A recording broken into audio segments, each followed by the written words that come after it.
La sobrecargo me entregó otro pase de abordar y me dijo en voz baja: «No te subas a ese avión, en serio». Danny Volkov susurró antes de que siquiera pudiera ver el boleto nuevo. «Te vi en las noticias antes del juicio. Mi hermana trabajaba en el juzgado hasta hace 3 días. Le temblaban las manos mientras apretaba el pase en mi palma. ¿Ves a esos tipos en primera clase de tu vuelo original? No son hombres de negocios». Sentí el frío recorrerme por dentro. Nadie me había llamado Danny Volkov en 8 meses. Se suponía que ese nombre ya era historia, que lo había dejado atrás, sustituido por Thomas Garrett, de Milwaukee. Un simple ajustador de seguros, vida aburrida, cara que nadie recuerda, el tipo que se pierde en la multitud y nunca sale en los periódicos. «Debe haber un error», empecé a decir, pero ella no me dejó terminar. «Puerta 23, no la 15. Vuelo 892 a Seattle, no el 445 a Miami». Hablaba tan quedito que apenas se escuchaba entre el barullo del aeropuerto, el ir y venir de la gente y los anuncios por el altavoz. «Y no me llamo Lisa Chen como dice el gafete. Soy Rachel Donnelly. Mi hermana era la detective Angela Donnelly». Ese nombre me pegó como un balde de agua fría. La detective Donnelly fue mi primer contacto cuando entré al programa de testigos protegidos. Ella me prometió que valdría la pena testificar contra Dmitry Volkov, que se haría justicia y que la gente buena me mantendría vivo hasta que lo condenaran. Hace 4 días la encontraron muerta en su carro, supuestamente un accidente en una noche de lluvia, sin testigos. «Angela está muerta», dije, sintiendo que las palabras me raspaban la garganta. «Fue un asesinato disfrazado de accidente, pero yo sé la verdad». Rachel seguía con su sonrisa profesional, pero ya tenía los ojos llenos de lágrimas. Me habló una noche antes de morir. Me dijo que había descubierto algo sobre tu caso, sobre alguien de adentro pasando información a la Bratva. Jamás la había visto así de asustada en toda su carrera. De repente la terminal me pareció chiquita, sofocante. Las cámaras nos seguían a todos lados. Las salidas de emergencia bien podrían estar pintadas de adorno porque igual no me servirían. Llevaba 8 meses huyendo de la organización de Volkov, desde que lo vi matar a 3 federales en un almacén en Queens. El juicio empezaba en 10 días y yo era el único testigo que quedaba. «¿Cómo sabes quién soy?», pregunté, aunque una parte de mí prefería no saberlo. Rachel ajustó su uniforme y fingió que todo era parte de su rutina. «Angela me enseñó tu foto. Estaba preocupada por ti. Decía que los alguaciles que te cuidaban no se veían nada tranquilos, como si ni ellos confiaran en el sistema. Y porque reconozco a uno de los hombres que están en primera del vuelo 445. Sacó su celular y, haciéndola de que revisaba algo oficial, me mostró la pantalla. Era una foto de vigilancia de un sujeto de ojos claros y una cicatriz que le cruzaba de la oreja a la mandíbula. Alexei Kozlov. Angela lo tuvo vigilado 6 semanas. Se dedica a provocar accidentes en vuelos, infartos, alergias, comida envenenada, cosas que nadie sospecha a 10.000 metros de altura. Las piernas me temblaron. Había seguido cada recomendación de los alguaciles. Nueva identidad, nueva historia, nuevos hábitos. Hasta cambié mi forma de caminar y de moverme. Aún así, me encontraron. «Hay otro con él», continuó Rachel deslizando a otra foto. «Víctor Petrov, experto en explosivos. Si Kozlov no puede simular que fue algo natural, Petrov lo hace pasar por falla mecánica, problemas de motor, pérdida de presión, error del piloto». Miré hacia la puerta 15, donde la gente ya empezaba a abordar el vuelo 445. Personas comunes rumbo a su casa, a juntas, a vacaciones, sin idea de que compartían el avión con asesinos de verdad. Nadie sospechaba que ese vuelo era el escenario elegido para acabar conmigo. «¿Por qué me ayudas?», pregunté. «Si mataron a Angela, ayudarte te pone en la mira también». Al fin se le quebró la sonrisa y por un momento pude ver todo el dolor y la rabia que traía guardados. Angela murió creyendo que la justicia sí importa, que si la gente hace bien su trabajo, el sistema funciona. Tal vez era ingenua, pero era valiente. Y si logro que llegues con vida a testificar, entonces su muerte habrá servido de algo. El pase de abordar en mi mano decía puerta 23, vuelo 892 a Seattle. Otra aerolínea, otro destino, otro horario. Rachel se metió al sistema y me movió a un vuelo que nadie tenía en el radar. Pero era solo un respiro,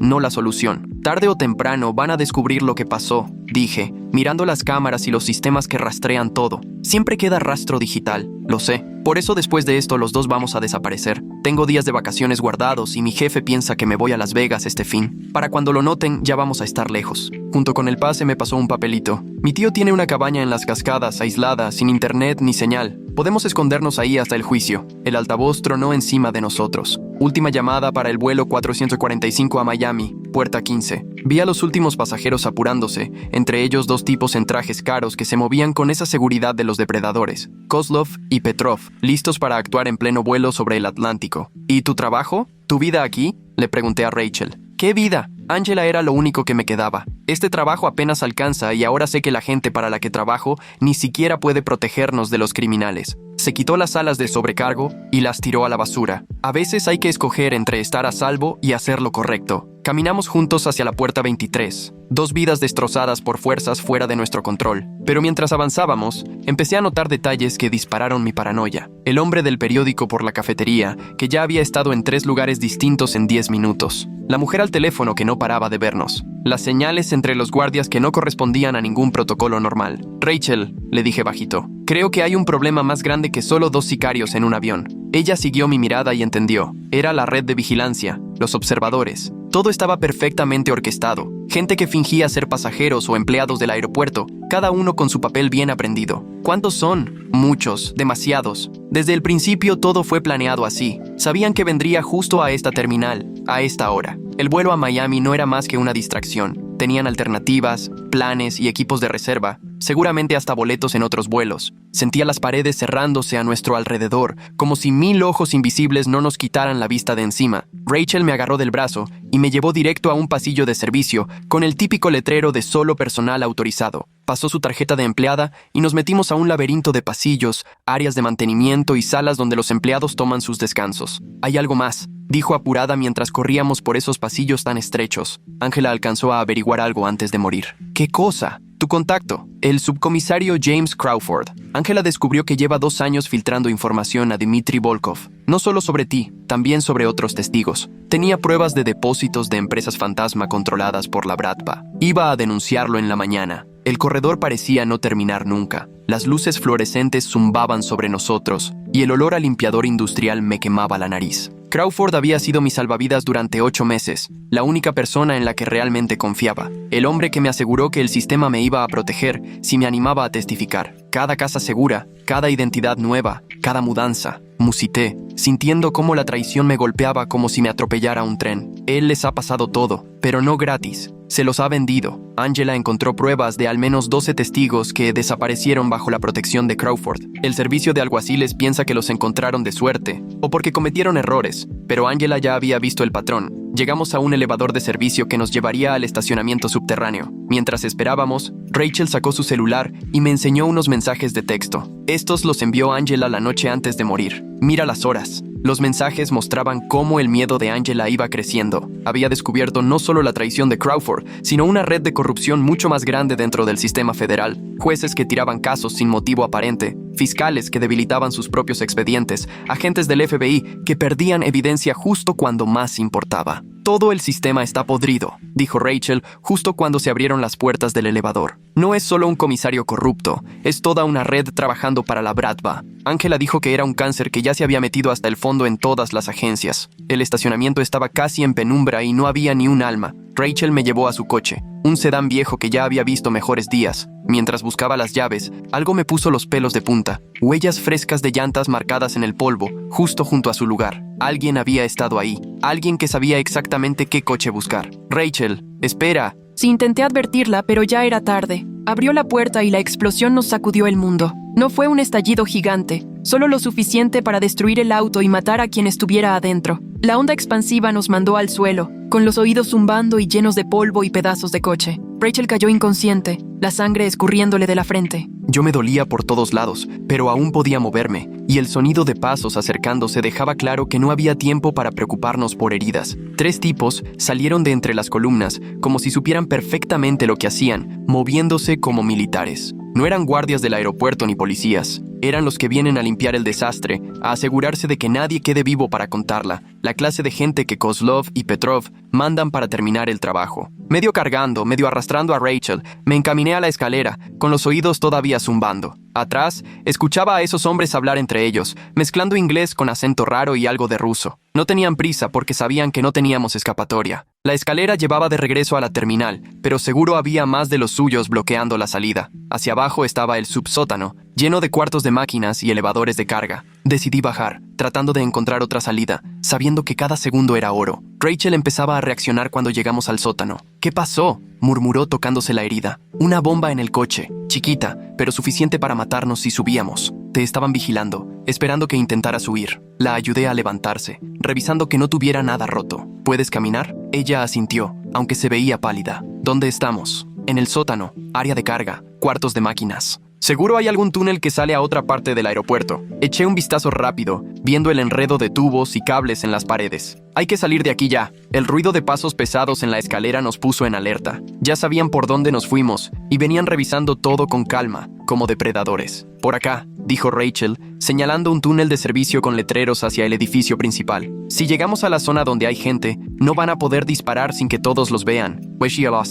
Caminamos lo más rápido que pudimos considerando el estado de Rachel. El túnel era un laberinto de tuberías, cables y el aire vibraba por las máquinas eléctricas. A cada tramo había teléfonos de emergencia y extinguidores, recordándonos que, aunque pareciera que cruzábamos las tripas de una bestia gigante, seguíamos dentro del aeropuerto. A mitad del túnel, Rachel me jaló a un huequito lleno de paneles eléctricos. «Escucha», susurró. Se oían pasos, pero ahora venían de enfrente. Se habían dividido y ya nos tenían acorralados. Solo podíamos avanzar más a lo desconocido. «Hay algo que necesito decirte», murmuró Rachel, hablando bajito por el ruido del lugar. Angela no solo supo que Crawford era un traidor, también descubrió por qué la Bradva te quiere muerto. No es solo por lo del almacén. Entonces, ¿por qué? Los 3 agentes federales que viste morir a manos de Dmitry Volkov no eran víctimas al azar. Estaban investigando algo mucho más grande, algo que va más allá de la mafia. Rachel sacó su celular y me enseñó unas fotos que Angela había tomado. Documentos, registros financieros, manifiestos de carga. Todo apuntaba a que estaban siguiendo la pista de una operación de lavado de dinero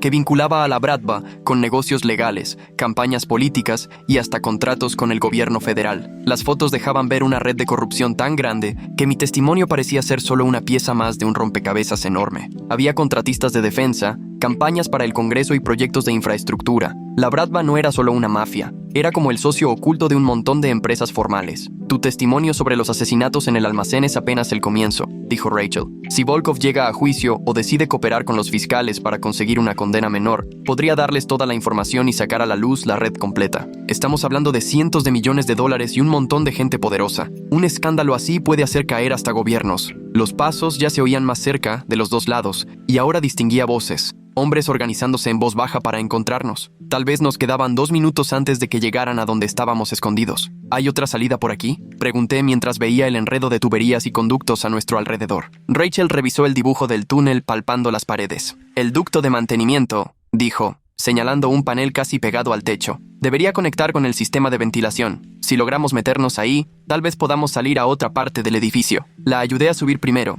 y luego yo me metí tras ella al conducto angosto. Apenas si cabía una persona, estaba lleno de polvo y olía a aire encerrado, pero se sentía que corría el aire, así que debía conectar con el exterior de alguna manera. Nos fuimos arrastrando por los ductos. Se sintió eterno, aunque seguramente solo fueron como 20 minutos. El metal sonaba con nuestro peso, y en cada cruce teníamos que decidir rápido hacia dónde ir. Al final llegamos a una rejilla que daba a lo que parecía ser el área de carga. El muelle estaba lleno de movimiento, entregas, vehículos de servicio del aeropuerto. Todo parecía normal, pura gente trabajando. Nos dejamos caer por el ducto y tratamos de mezclarnos con los empleados, como si fuéramos parte del equipo pasando un mal día. Necesitamos transporte, dijo Rachel mirando los vehículos que había cerca, algo que no puedan localizar de inmediato. Vimos un camión de reparto estacionado, con el motor encendido y sin conductor a la vista. Rachel se subió del lado del copiloto y yo me fui al volante. El camión traía cajas con suministros para las aerolíneas, nada tan valioso como para que nos quisieran perseguir a toda costa. Salimos del aeropuerto y nos metimos a la carretera, los dos bien atentos a los espejos,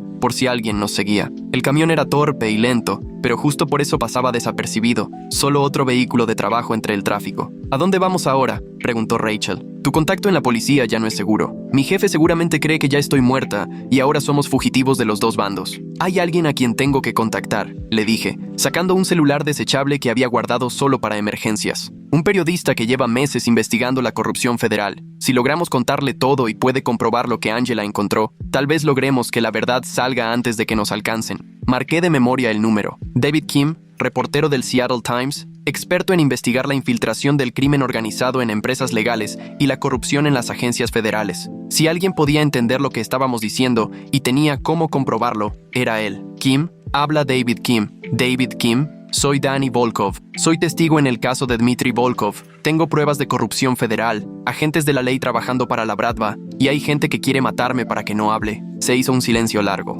¿Dónde estás? Voy rumbo al norte desde el aeropuerto. Estoy con Rachel Donnelly, la hermana de la detective Angela Donnelly. La mataron hace 3 días por investigar todo esto. Sí supe lo de la detective Donnelly. Todo fue muy sospechoso, aunque el reporte oficial dice que fue un accidente. La voz de Kim sonaba precavida, pero interesado. ¿Qué pruebas tienes? Grabaciones, documentos financieros, evidencia de que el subcomisario James Crawford vendía información de testigos a la Bradva. Hay una conspiración más grande que involucra jueces, fiscales, agentes del FBI. Es de esos casos que arruinan carreras y mandan a la cárcel de por vida. ¿Pueden llegar a Seattle? Tengo un lugar seguro. Ahí podemos ver las pruebas y comprobar todo sin que nadie meta mano. En 8 horas estamos allá, contesté, y colgué para luego romper el teléfono. Rachel había escuchado y tenía la cara seria. Sabes que esta es nuestra última carta, ¿no? Si el reportero no puede ayudarnos y la historia no sale a tiempo, ya valimos. Lo sé, pero escondernos para siempre no es opción. Tarde o temprano nos van a encontrar por mucho cuidado que tengamos. Si queremos sobrevivir, tenemos que hacer pública la verdad, que les dé más miedo matarnos que dejarnos vivos. Viajamos toda la tarde y parte de la noche, cambiando 2 veces de vehículo para que no nos rastrearan. Rachel usó sus contactos en la aerolínea para conseguir asientos en un autobús nocturno a Portland, y después otro a Seattle. Al amanecer estábamos agotados, paranoicos, pero vivos. David Kim nos recibió en una cafetería del centro. Después de 10 minutos de plática, nos dijo que mejor fuéramos a un sitio más seguro. Su oficina la habían allanado 2 veces en el mes y ya había recibido amenazas por sus reportajes sobre corrupción federal. Hay una casa segura, nos explicó mientras nos llevaba a su coche. Es de las que usamos los periodistas para asuntos delicados. Nadie la tiene registrada y la paga una fundación que apoya el periodismo de investigación. Es el tipo de lugar donde las fuentes pueden hablar sin miedo a que los escuchen. La casa era un departamento sencillo en una colonia tranquila, lleno de equipo para grabar, escanear documentos y sistemas de comunicación encriptados. Kim se pasó 3 horas revisando todas las pruebas que llevábamos Rachel y yo, preguntando cada detalle y comparando la información con sus propias investigaciones. Esto es mucho más grande de lo que pensé, dijo al final. Lo que ustedes encontraron conecta con otros casos que yo ya venía investigando. Contratos de defensa entregados a empresas con nexos a la Bradva, obras de infraestructura que solo existen en el papel, campañas políticas financiadas con dinero sucio. Sacó una carpeta gruesa llena de su propia investigación. Llevo 1 año y medio siguiendo pistas de movimientos financieros sospechosos, pero nunca había conseguido un testigo dentro para confirmar lo que realmente estaba pasando. Tu testimonio, junto con el trabajo de la detective Donnelly, son justo las piezas que nos faltaban. ¿Cuánto te falta para poder publicar?, preguntó Rachel. La nota principal con las acusaciones de corrupción y las pruebas de intimidación a testigos la puedo subir en 6 horas. Para la investigación a fondo me van a llevar semanas, pero el primer reportaje debe ser suficiente para que las autoridades federales tengan que actuar y no lo puedan tapar. Kim ya tecleaba en su laptop, organizando documentos y redactando el artículo que iba a destapar toda la conspiración. Pero mientras él se concentraba en eso, yo no podía dejar de pensar en la gente que nos estaba siguiendo. Sicarios profesionales, con recursos ilimitados y conexiones en todo el aparato federal. Aunque la historia de Kim saliera a la luz y provocara investigaciones y arrestos, ¿realmente eso sería suficiente para que no nos maten? Hay algo más, le dije, interrumpiendo su trabajo. Los asesinatos en el almacén que presencié, la razón por la que voy a testificar contra Dmitry Volkov, eso fue solo el principio. Los 3 agentes federales que él mató estaban investigando algo que podía acabar con toda la red. Kim levantó la mirada de la computadora. ¿Qué estaban investigando exactamente? Un cargamento de armas desapareció de una base militar en Virginia. Era equipo militar de alto calibre que, en teoría, debía ser destruido, pero en realidad lo vendieron a la Bradva. Los agentes siguieron la pista de esa venta hasta un grupo de contratistas de defensa y funcionarios federales que llevaban años saqueando los almacenes militares. Todos nos quedamos en silencio, asimilando lo que eso significaba. Ya no hablábamos solo de lavado de dinero o amenazas. Esto era un asunto de seguridad nacional, de armas que podían terminar en manos de terroristas o ser vendidas a gobiernos enemigos. Necesito hacer unas llamadas, dijo Kim, agarrando su teléfono seguro. Esta historia está demasiado grande para un solo medio. Tenemos que coordinarnos con otros periodistas y agencias, asegurarnos de que la información salga por muchos lados al mismo tiempo. Mientras Kim marcaba, Rachel y yo intentábamos digerir en qué se habían convertido nuestras vidas. Hace 2 días era un testigo más, listo para declarar en un juicio común contra la mafia. Ahora éramos fugitivos, huyendo de asesinos y tratando de exponer una conspiración que llegaba hasta arriba. ¿Crees que salgamos vivos de esto?, preguntó Rachel, mirando por la ventana hacia el horizonte de Seattle. Creo que no nos queda de otra más que intentarlo, contesté. Por Angela, por los otros testigos que mataron, por los agentes que dieron la vida tratando de llegar al fondo de esto. Alguien tiene que decir la verdad, aunque nos cueste todo. Kim terminó de llamar y volvió a su laptop, escribiendo a toda velocidad. La nota sale en 2 horas, avisó. Va a salir al mismo tiempo en 5 medios, y ya mandé todas las pruebas a agencias federales que sé que siguen limpias. Para esta noche, todos van a saber lo que está pasando. Esas 2 horas se sintieron eternas. Cada ruido allá afuera nos ponía en alerta. Cada auto que se detenía nos hacía revisar las ventanas. Estábamos a punto de revelar la verdad, pero igual de expuestos frente a gente capaz de cualquier cosa con tal de mantenerla oculta. Justo a las 6 de la tarde, hora del Pacífico, la historia de David Kim salió publicada. Destapan red de corrupción federal. Marshals y fiscales acusados de trabajar con el crimen organizado. En minutos, las redes sociales explotaron. Otros medios retomaban la noticia y la atención creció a tal nivel que ya no se podía tapar ni ignorar. Pero la celebración duró poco. El teléfono seguro de Kim sonó y su expresión cambió apenas escuchó lo que le decían. Ya dieron con la casa segura, nos informó después de colgar. Vienen agentes federales, pero no sabemos si son de los buenos o si están metidos en la red. Nos tenemos que ir, ya. Agarramos solo lo esencial y salimos por la puerta de atrás, justo cuando varias camionetas negras se paraban afuera del edificio. Mismo tipo de vehículos que nos acorralaron en el aeropuerto, la misma coordinación que deja claro que esto no era un operativo normal. ¿Y ahora a dónde vamos?, preguntó Rachel mientras corríamos por los callejones y calles laterales. A la oficina local del FBI, dijo Kim. Ahí conozco a una agente que le ha estado siguiendo la pista a la corrupción por su cuenta. Si logramos llegar con ella, y si de verdad podemos confiar en ella, quizá logremos sobrevivir lo suficiente para que la investigación avance. La agente especial Sarah Michaels nos recibió en el edificio del FBI, pero en vez de meternos, nos llevó directo al estacionamiento y nos subió a su coche personal. La oficina está infiltrada, nos soltó. Ya hay demasiada gente con lealtades dudosas y no puedo arriesgarme a que la información se filtre. Entonces, ¿a dónde vamos?, pregunté. A una casa segura, de verdad. No está en ningún registro, y solo la conocen 3 personas gracias a un presupuesto secreto. Michaels manejó por el tráfico de Seattle con la seguridad de quien ya ha pasado por esto antes. Llevo 2 años investigando la red de corrupción y armando el caso por mi cuenta, esperando el momento indicado. Lo que ustedes tienen, junto con el reportaje de Kim, nos da justo la munición que hacía falta. La casa segura resultó ser un departamento blindado en una zona industrial, con cámaras por todos lados, ventanas a prueba de balas y equipo de comunicación que no se puede rastrear ni intervenir. Michaels nos explicó que lleva tiempo trabajando con un pequeño grupo de agentes federales que se dieron cuenta de que los canales normales ya no eran de fiar. ¿Y cuántos son?, preguntó Rachel.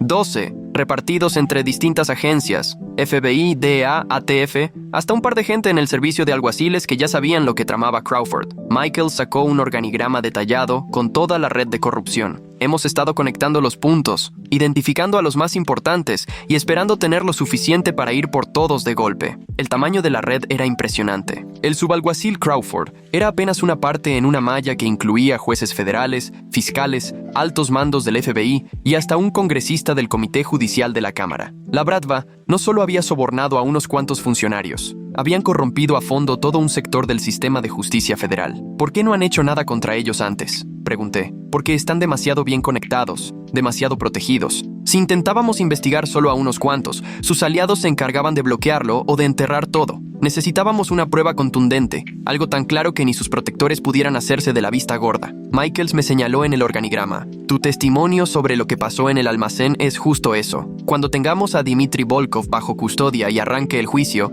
la presión va a hacer que cometan errores. Pero mientras hablábamos me cayó el 20 de que tal vez ese juicio nunca sucedería. Si la corrupción era tan profunda como decía Michaels y llegaba tan alto como daba a entender, había gente con mucho poder que iba a hacer todo para que yo no llegara a testificar. Van a intentar matarme antes de que empiece el juicio, solté. No se pueden arriesgar a que hable, ni a que Volkov coopere con los fiscales. Lo sé, por eso vamos a adelantar el juicio. No en 10 días, sino en 72 horas. Moción de emergencia, tribunal especial, todo rápido, para que la red de corrupción no tenga chance de reaccionar. Michaels me mostró un oficio judicial recién presentado. La jueza Patricia Hoffman va a presidir. Es de las pocas juezas federales de las que estamos seguros que no se han vendido. 72 horas. 3 días para sobrevivir, para esquivar a los asesinos y llegar a esa sala donde finalmente podría contar lo que vi. Se sentía como una eternidad y al mismo tiempo como un parpadeo de puro terror. El primer intento de matarnos fue 6 horas después. Un comando profesional reventó la seguridad de la casa segura como si nada, con armas de alto calibre,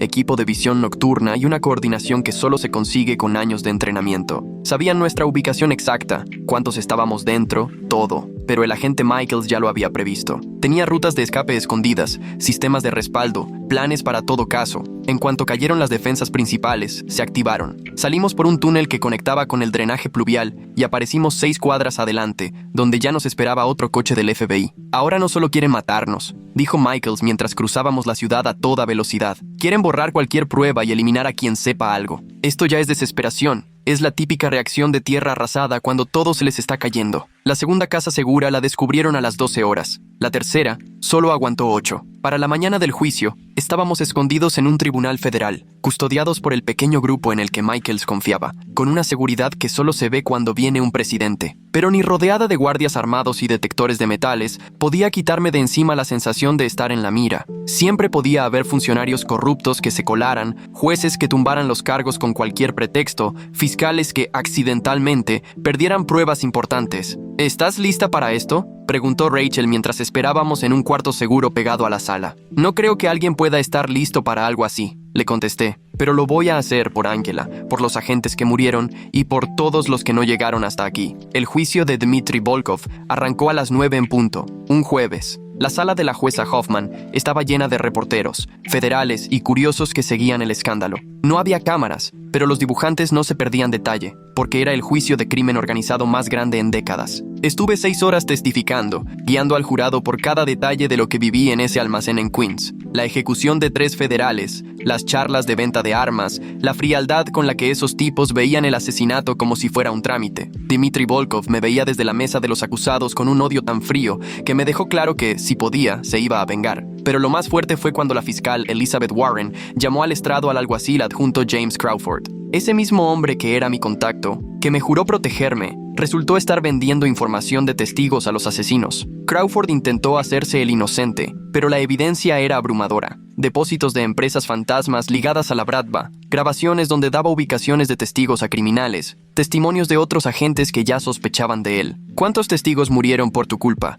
por la información que le diste a la organización de Dmitry Volkov?, preguntó la fiscal Warren. El abogado de Crawford protestó, pero la jueza Hoffman la dejó seguir. 12 que tenemos confirmados, siguió Warren. 12 personas que confiaron en el sistema, que pensaron que hacer lo correcto los iba a mantener a salvo. ¿Cuánto te pagaban por cada muerte? La sala explotó en gritos y caos. Los abogados de Volkov querían que se anulara todo. El de Crawford acusó mala fe de la fiscalía, pero la jueza Hoffman puso orden y siguió el juicio. Fueron 3 semanas intensas, decenas de testigos, pruebas que llegaban hasta las cúpulas del gobierno, revelaciones que todos los días eran noticia nacional. Rachel contó cómo mataron a Angela y la investigación que le costó la vida a su hermana. David Kim habló de las amenazas que recibió mientras seguía el caso. Al final, Dmitry Volkov fue declarado culpable de todos los cargos y sentenciado a cadena perpetua, sin posibilidad de salir. James Crawford recibió 25 años por corrupción y conspiración para matar. A otros 6 federales también los acusaron conforme salía más información, y hasta hubo audiencias en el Congreso para analizar la magnitud del escándalo. Pero esa victoria nos costó más de lo que Rachel y yo imaginamos. Nuestras caras estaban todas las noches en la tele, nuestros nombres en los periódicos. Nos volvimos figuras públicas de un modo que hizo imposible volver al anonimato. La vida normal se sentía como algo que ya solo existía en los recuerdos. El programa de protección a testigos nos dio nuevas identidades, pero los dos teníamos claro que eso no bastaría.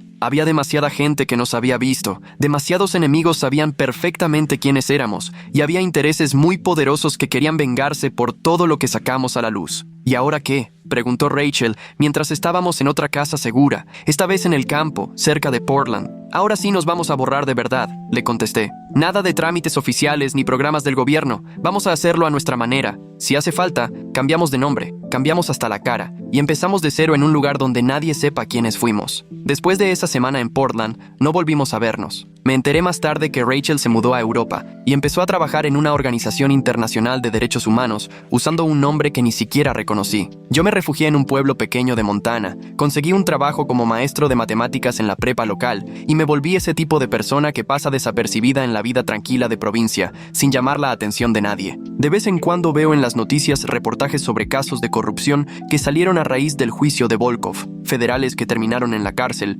contratistas de defensa que quedaron al descubierto por fraudes, campañas políticas que tuvieron que regresar donativos sospechosos. La red de corrupción que ayudamos a destapar se fue desmoronando poco a poco durante años, llevando a docenas de personas a la cárcel y obligando a las agencias federales a cambiar la forma en que supervisan a su propia gente. David Kim se ganó un Pulitzer por su cobertura del caso. Al agente Michaels lo ascendieron y ahora dirige un grupo especial que se dedica a investigar la corrupción dentro del propio gobierno. La jueza Hoffman recibió amenazas de muerte durante meses, pero siguió al frente de juicios importantes con la misma firmeza y justicia que mostró en el caso Volkov. Pero la victoria fue amarga. Angela Donnelly, nunca pudo ver cómo se hacía justicia contra los que la mataron. Los 3 agentes federales que murieron en ese almacén de Queens jamás pudieron testificar sobre el tráfico de armas que estaban investigando. Demasiadas personas pagaron con su vida por un sistema de justicia que se supone debería proteger a los inocentes y castigar a los culpables. A 5 años de todo esto, todavía volteo a ver sobre mi hombro cuando camino por la calle. Sigo revisando 2 veces las cerraduras antes de dormir